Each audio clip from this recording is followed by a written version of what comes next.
just clicked it. But it's up here. Oh, the screen's up there. We're live. We need to adjust this.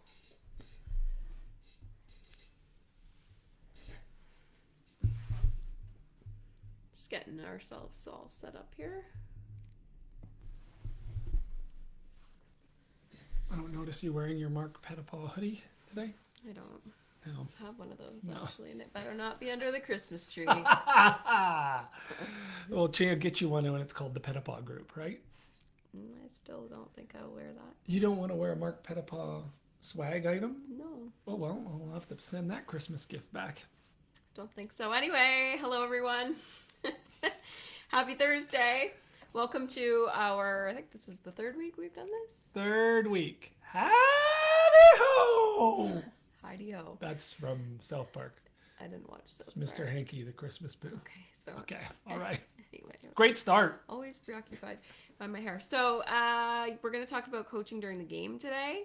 It's the third pillar, third anchor in Marc's leadership training, and something that maybe some leaders don't necessarily do at all or often enough, Yep. and why you think it's important. So Yeah, and some do, and they're just not cognizant they're doing it and that it's an actual process. Some people do it naturally as well. right, and I think the going back to your anchors, that's what it is. It's all about implementing process behind the behaviors so that you're able to document, measure, and you have a good tracking system. Yeah, it's really about continuous improvement, right? Especially in this step, it's continuous improvement of your team members' skills and behaviors, but also of your processes and the way you show up for your customer. When you're live and in the moment, you're going to not only observe the behaviors of your team, but you're going to see where there can be enhancements done to your offering, your service, your process. Makes it easier on your teams to service your customers. The best way to do it is to see it live. Right. A lot of the times it's easy to sit back behind your desk and say, oh, it sounds like this isn't working or that isn't working. But if you're there watching it happen, it's easier to kind of correct as you go as well, right? Yeah, and I'm sure we're going to dive deep into like the process, but one of the high level examples that I always share and I share in my training is, the sales team in a past life in construction, we had our sales targets, and one of the things was upgrades, like in most industries. But once you bought a house, were we putting the right things in your house that would add value? And one of the things I was always talking about was how to position the cost of doing it with us, the builder, versus doing it on your own down the road. Mm-hmm. And it's no secret that it's less expensive to do it on your own than doing it with the builder, but the advantage is it covers your warranty with Terry-On. Most builders don't make you pay for the upgrades up front. You can roll it into your mortgage, so you're not out of pocket in the cash. So for that increased price, that's the value it brings. Anyways, long story short, from sitting in and observing the team sell and doing a good job with it, one of the ideas that came up on the floor was, when my customers go to figure out their mortgage, mm-hmm. they go to RBC or whatever bank and they click in the interest rate and how much they want to spend on the home, and they get some type of estimate that says, okay, that house will be $2,400 over the next 25 years. Couldn't we do that for upgrades, seeing how they're already rolled into the mortgage? Because when someone hears a finished basement at $35,000, mm-hmm. they freak out, versus saying, well, over 25 years, actually, this upgrade is going to cost you $172 a month, as an example. And you told me you're going to sell the house and be out of here in 5 years. So why would you want to do it on your own and put $25K out of your pocket versus rolling it into your mortgage for the next 5 years and getting the full return on investment when you leave? You'll actually be paying less based on what you told me. Long story short is that is the type of thing you want to look for as a leader, is not just the behaviors, how the team's selling, is what tools do they need?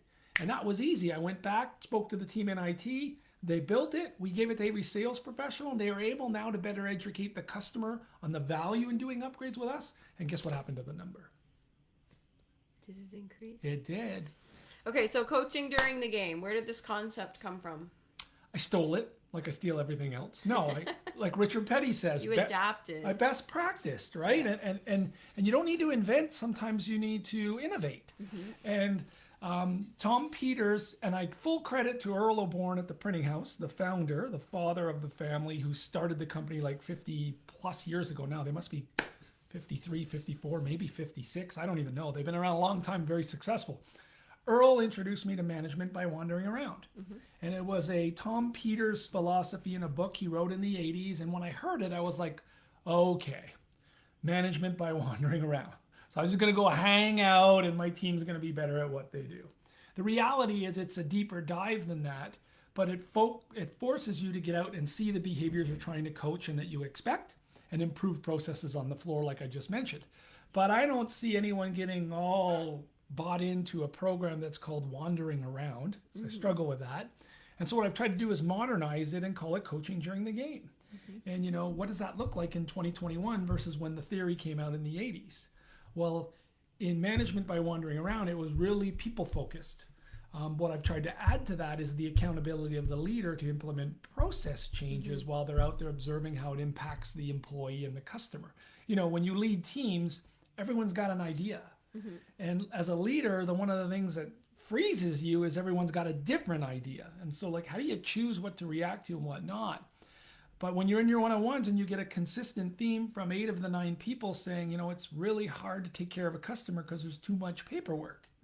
And then you get out and you coach during the game and you see it, it helps you buy in as a leader to go and create the process change to set your team up for success. So that's what I liked about coaching during the game and calling it that. And the parallel to sports is so clear, right? If you just coach in one-on-ones, congratulations, you're doing a good job. But it's like you only coach at practice, but you don't go to the game. And you don't react to the score. You don't react to the behavior as it's happening. When you call a timeout, you just sit in your chair. That's not what pro sports coaches do, right? They coach during the action because they can see it. It resonates. They can change a player's behavior to make them successful, to change a result. But they also can take themes back into practice to solve process improvement, change the game plan to come back against that opponent the next time they play them. Same thing in business. So as a leader, how do you implement this kind of process with your people? Yeah. Do you say I'm just going to show up unannounced? Do you say I'm coming in every Friday? Do you what's the process? I like to, and it's funny, they're tough question 6 minutes in, right? Now I'm going to stumble with this one, but I've changed my opinion on it over the years. When I started, I would be out there unannounced because I'd be looking to... You don't want them to be prepared. I don't want them to be prepared, but then I'm going in with the mindset I want to catch them doing something wrong. It's not the way you want to lead. You want to actually catch people doing things right and reinforcing their strengths and behaviors while you identify the things that can be improved. Right. But you don't go with the mindset of, I'm going to catch them on something today. Conversely, over the years, I started to be like, hold on, let's get out there, let them know I'm coming and let them know what the plan is and what I want to talk about so they can be prepared and add value. And I think the answer is somewhere in the middle. Right. It's not going out there to catch them doing wrong, but it's getting an authentic view of what operations look like, what their behaviors look like around the theme of, hey guys, I just want to come out there and see how you're selling and how we can better service our customers. That is the more hybrid approach that I think you should take now. Don't go out there to catch them doing something wrong. And when you go in as a leader, you kind of need to prepare yourself that okay, that I'm here to analyze process. I'm here to improve processes while I'm observing. So you're just, eagle eye, checking everything out. You got your notebook and then you take it back to the office and see what you can adapt for people, or? Yeah, so what I've done with the training is I've built a form so I'm prepared and I'm transparent with the team of what that form is going to look like. And so what I'll do is I'll take the past month of one-on-ones and the themes we've been talking about and KPIs, and then I'll start to prepare my visit. So let's say you're a retailer and I don't know, you're not selling enough footwear. I'm going to go back to my athletes world days. And it's in your district. You're a district manager, and the overall result for the district through your KPIs is footwear is down year over year, apparel's up, accessories are up, but footwear is down. So you got a theme, and you've been talking about it with your managers in your one-on-one. But now I want to figure out why when I'm on the floor, because it's a consistent theme. And as the district manager, I'm going to be looking at how my team's doing visual merchandising of their footwear wall. I'm going to want to see what their shoe pyramid's in and if they're following the visual guide. Then I'm going to watch the sales behaviors and see how are they asking open-ended questions to drive customers to the right footwear selection, and how are they overcoming objections. And all of that's going to become the theme of that visit, so I can change behaviors and improve process because I know the business needs that help. But I can't create that change and be aware of it and commit if I'm doing it from behind my desk. And so on a regular basis, I take those themes that are building up in coaching and I get out with my plan. The other thing you got to do when you're out there is be transparent that that's what you're there for, and you're going to hold yourself accountable to what you can do as a leader in improving process back in the office and bringing it back to the field. Be very adamant that you're going to coach behaviors and you're going to recognize behaviors. But coaching during the game, which they don't talk about enough in management by wandering around, is such a huge opportunity for empathy. Mm-hmm. I call it picking up the broom. I say, when you're on site, you should pick up the broom. There is an opportunity for you to understand while you're doing the grunt work that your team has to do every day, the impact it has on them, but more importantly, the process. I go back, I tell this story about Dunsire, and I tell lots of stories. I feel like sometimes I'm like the 80-year-old millennial, not the 50-year-old millennial. But at Dunsire, I've never built a house. For all of you who know me, know that I am not handy. But how do I get on site and empathize as I'm out there surveying our operations so I can improve that to our customer back in my strategy in the office? And so when I go in the field, I just sit there and I talk to Renee, who was the general manager at the time at one of our communities in Guelph. And I said, Renee, what's the grunt job that even I can't screw up? And he'd give me a broom and he'd say, okay, we'll sweep out the foundation. And as we were sweeping out the foundation, I realized how dusty and dirty it was in there. So I went out with two things. I went out to the guys and thanked them for doing that job on a regular basis. And now I get it, guys. Like, I understand why you don't want to do it. Mm-hmm. I can also tell you why we have to do it, but how that pulls away from your day. And the other thing is, man, your clothes must be filthy. You must be doing laundry all the time. Have we ever given you branded apparel? That, like, enough of it so you can only do laundry once a week and represent our brand, like, so you don't have to mess up your own clothes? No, we haven't. There's a process change. An opportunity for branding to make us look a little more professional on site, but empathize with the guys that were completely destroying their clothes. That's a process change, though, that also almost feels too like a reward or recognition. Like, yeah, they'd be like, wow, cool, we get like free clothes to wear at work. Yeah, but sometimes, yeah, in that instance, it's like you get a double whammy, right? You get the recognition piece. In some instances, I guess what I'm saying is there may be opportunity for you to give positive reinforcement, some sort of reward or recognition. It's not necessarily all about process changes, but it gives you a chance to see someone in action and then recognize their behaviors or where you want to take the business. I'm glad you said that, because I'm not spotlighting that enough. Thank you. I'm not doing enough justice. When I'm out with the team, it's about recognizing the behaviors that are letting them win and being very specific about that feedback. Mm-hmm. That's my goal. And then finding any gaps and giving them some feedback to help them change that behavior to take it to the next level. It's all about them. Mm-hmm. But my accountability as a leader is, what are they not empowered to change in the operation that only I can? Right. What have they been asking for that I have been dragging my feet on, and now that I see it, oh my God, I get it. Mm-hmm. Or conversely, what are they not seeing that I see strategically that I can add that they're not even thinking about? Mm-hmm. And how do I make that happen? So yeah, huge recognition opportunities as well as coaching opportunities, but the process is all on you as a leader to take that feedback and fix it.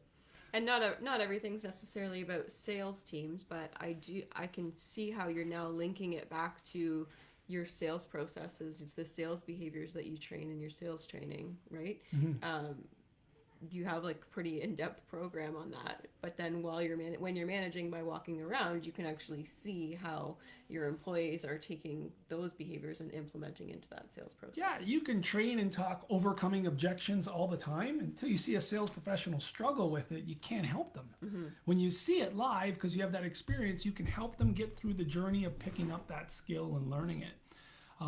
But yeah, I keep drawing it back to sales because that's kind of where I've grown up. But let's talk about BMO Field. Mm-hmm. There's a reason I walk the stadium 15 times a game. You guys used to see me walk around and around, and I was talking to the fans and finding out how slow the service was or fast the service was. What did security look like?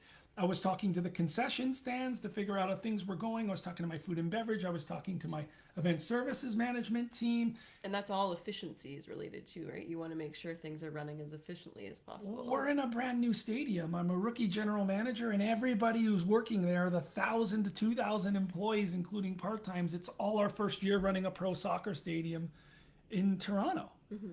How do I do that from my office? Mm-hmm. There's no friggin' chance. So that was literally coaching during the game, right? But it was pulling And Vince aside, pulling you there was a lot aside. of picking up the broom in that instance where you just dove in and did something you wouldn't necessarily do. I mean, you and me Yeah. and everyone who was there. Seat because cushions. That's what you had. That's what you had to do. The seat cushions. Yeah. There was no hesitancy in us. Everybody, CJ, Shannon, everybody ran from every corner and just like, hey, we got to go pick up these seat cushions off the field because we scored our first goal. If you look back to the broadcast of the very first Toronto FC game, we gave out these seat cushions to the fans as they came through the door. They were like foam covered in plastic that you're supposed to sit on because it was April and it was still cold and you're sitting on a metal I'm bleacher. still bitter, Paul Byrne. Anyway, told you it was process-wise, giving it on entry was not the best call because as soon as the first goal was scored, all the fans threw their seat cushions all over the field. I can throw my seat cushion. Woohoo! And not up in here. It was mayhem. Not up in here. It was mayhem, and all of a sudden, all these seat cushions go flying. Literally, like there's thousands of them, and so all of us who are working there, standing on the sidelines in our suits, ran out, to the field, and we're scooping up seat cushions. So yeah, I guess that's an example. But that's an example where I'm just seeing if we have any comments there. Okay, that's an example where that culture of coaching during the game, and we had been doing it for months, of everyone feeling open about feedback, and we need all of us in this together. This is how we're going to change the experience, and we learn it.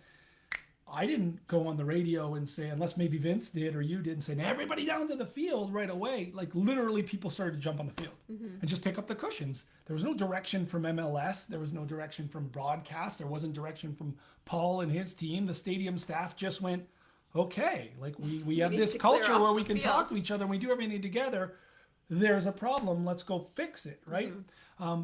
But again, that gets a little off track of where I was going. But my coaching during the game, the only way I could ever understand how to be the general manager of a pro sports stadium is to talk to all of my experts who are dealing with the fans every day. That just seemed natural to me. It's why I'd stop and talk to Wayne, the usher from third-party Unico, who worked at Rico too, in the South End, and say, how are the fans feeling? Like, who am I to make a judgment alone on what that's going to look like when I've got 2,000 people who deal with those 20,000 people every week? Don't you think part of picking up the broom mentality and like digging in to do jobs that maybe like a senior level executive wouldn't normally do, don't you think that participating in those kinds of things builds trust between the employees? Like they're like, oh, he's not too high and mighty to just sit at his desk. He'll like dig in with us to get it done. Yeah, that's a great question, because I think if some leaders answered that honestly, they would tell you that it takes away from their importance as a CEO or a chief executive. And they don't mean that that's below them. It means that takes away from their authority and their reputation and their brand, that they would do stuff like that when they're accountable for the hundreds of millions of dollars. You hear companies talk about the office of the president. I've worked for some of those, and it's a fortress around the CEO and the president, because they believe that keeps the value in that role and everybody looking at it. But my experience is it's the reverse. The more you close me out, the more disconnected we are, and you can't empathize with me. Now again, I'm not always right. I'm usually right. No, I'm just kidding. I'm not always right. I'm definitely not always right at home, but everyone's got an opinion that, but like organizations go to great pain in their org charts to be, the office of the president, the assistant, the chief of staff to the CEO, and people think that that's how they're going to garner the respect.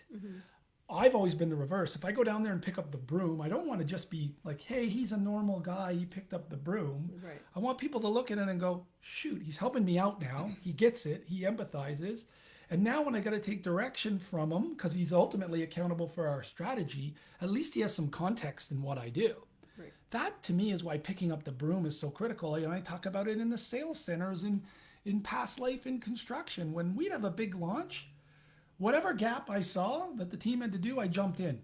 Hey, customer needs to be greeted. Hi, how are you today? Oh, coffee machine's low? Uh-oh, let's go get some coffee. Oh, so-and-so needs their contracts printed in the folder. Let me do that.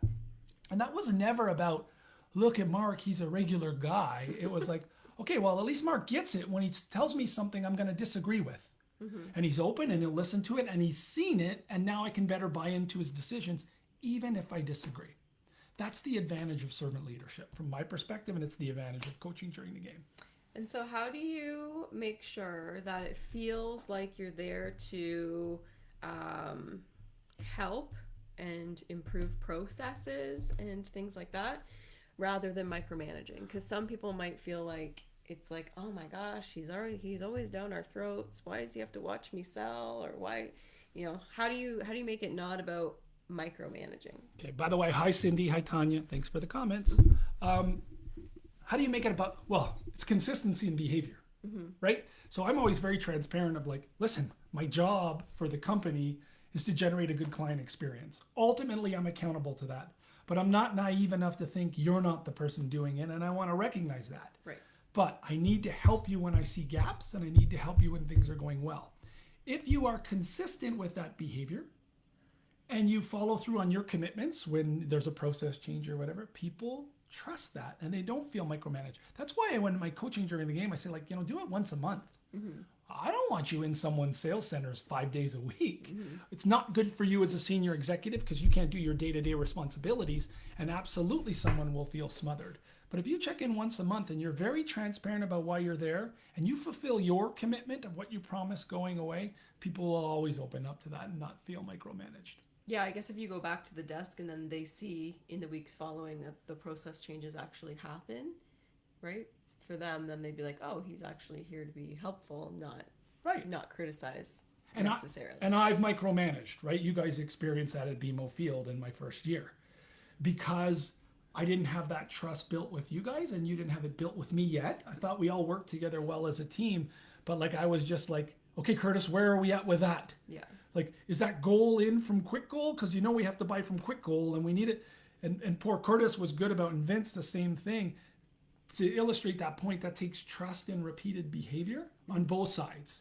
Once I can start to trust that Curtis is going to do that, and he always did. Curtis ran a great building. I was able to stop micromanaging while I was coaching during the game, and we just stayed on higher themed things. That's the thing I keep reiterating. Like, I talk about all this stuff only because I've made the mistakes for 20 years and made less and less of them. And I've learned from other people. You're not going to pick it all up overnight. And if someone says, I feel like you're down my throat and you're micromanaging me, acknowledge it and be, yeah, that's actually not what I'm trying to do. So thank you. Here's what I'm trying to do. Right. And what are your thoughts? And the more transparent you can be about the process, the less you're micromanaged because your team will tell you. Like, the team at Fusion or the team at Dunsire or the team at MLSE, like Glenn would have no problem at MLSE on a busy game night saying like, okay, Petapon, get out of the way. Leave me alone. Like, get out of the way. Like, shoot, Marshy and Christina and the part-time staff at that time would tell me like, okay, Petapon, get out of the way. Like, now's not the time for your questions. That comes from trust. Right. That's where micromanagement goes away, both parties. So we're telling people that we're coming, but we're only coming once a month or so, depending on your business, right? Yep. I mean, if you're a district sales manager, you're probably going to your stores more than once a month. Yeah.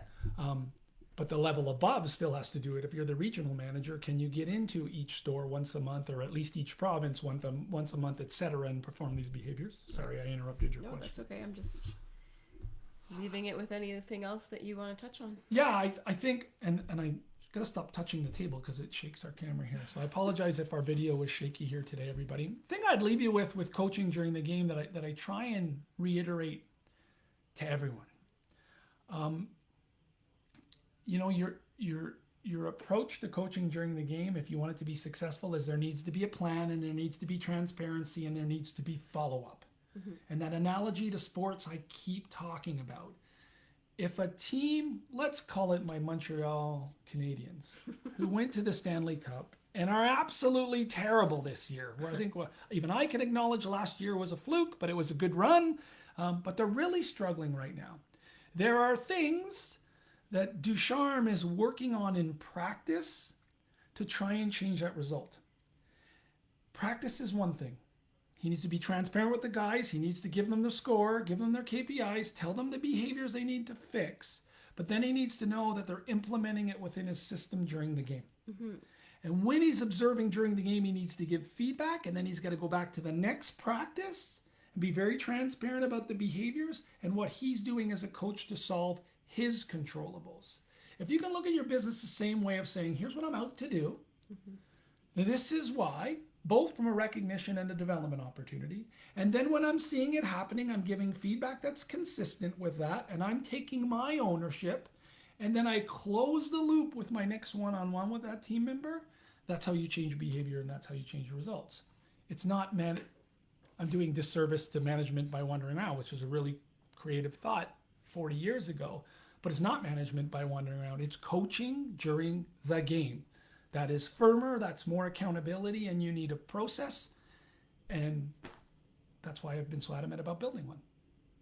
What about when you have, if you're like the big boss, but you've got direct reports, like say you have directors, and would you be encouraging, they need to go coach during the game if they're managing the managers? Correct. So you have this forum created and they can use that to do the same type of thing? Yeah, and I keep hitting this. I just want to make sure we don't have any comments.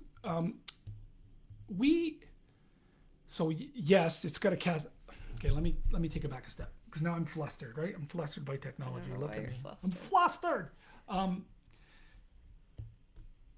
In the 5 behaviors that I train in the servant leadership program, for them to work efficiently across an organization and impact all 1,000 people, every level has to be doing them. The CEO has to be performing those 5 things with their C-suite or VPs. They need to do that with their smaller team of directors.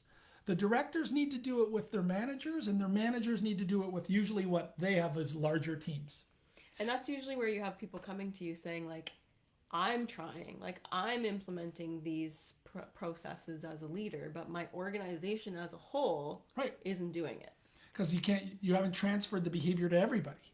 And so where I was going with answering that question is like, yes, so like Jen at Fusion, like when Jen was my director of sales, I expected her to do the exact same things I was doing with her and the team. She needed to do with all of the sales professionals.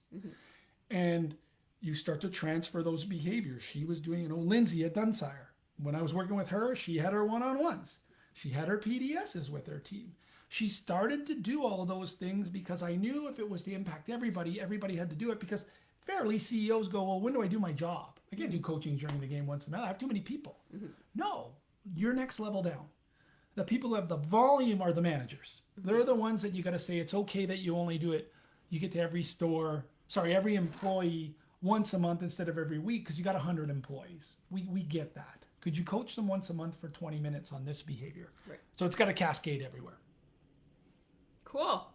Not bad, eh? Thank you. 3 minutes left. What would you like me to sing? Please don't sing. Some Christmas songs.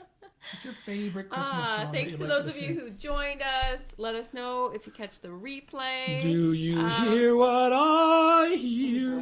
I think we'd also love to know if you're finding these valuable, if they're useful to you, any topics that you want to know about, because as we continue, we will need to be talking about lots of different things. So let us know about that. Next week, what's your 4th anchor? We did one-on-one. Sorry, we did connection, one-on-one, PDS, professional development strategies. Should we talk about that? Or I think performance reviews is too late. Anyways, if someone, it's Actually, December. Are we going to do it next week? It's 2 days before Christmas. Are people going to be wanting to hear from us at that point? I would do them every day.